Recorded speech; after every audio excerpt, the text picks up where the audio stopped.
And so we have come to the Lovers, the number 6 of the Major Arcana card. And the idea of duality is in this card. And duality for me has always been an interesting idea.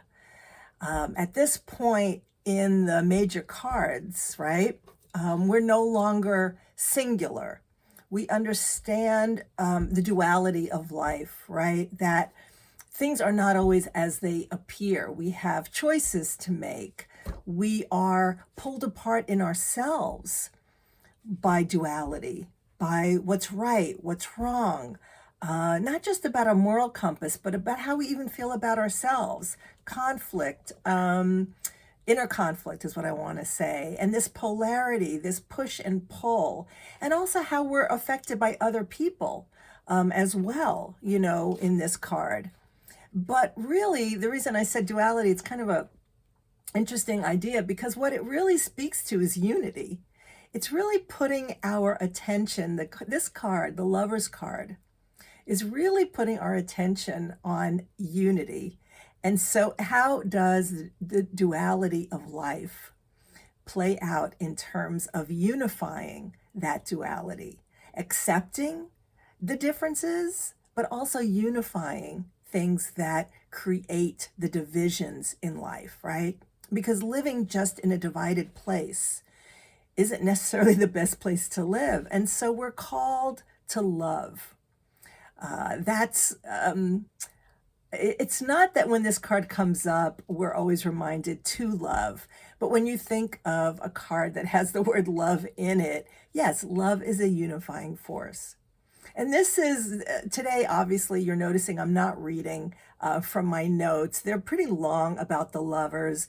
This idea of, I'm looking down to see if there's anything I missed that I should talk to you about. But, what we're looking at, this card is ruled by Gemini, the twins, right?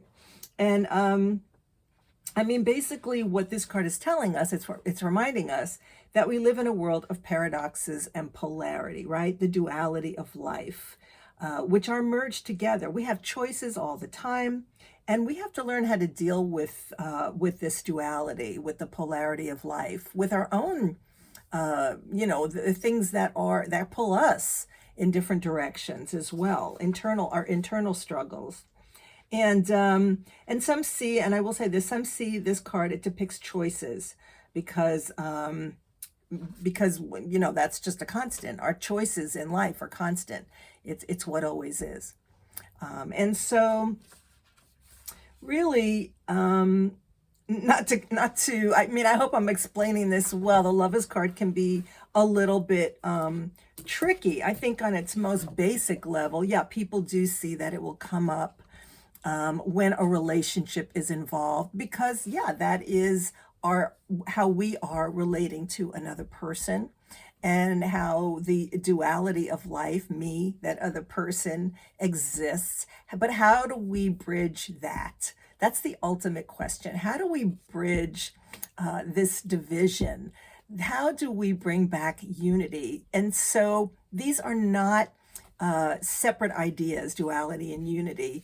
Basically, one feeds into the other. I think that's what I'm trying to say. So I hope you understand this. I hope I'm explaining it well. I think there are people who maybe have explained it better than me, but it's a little bit like cause and effect, right?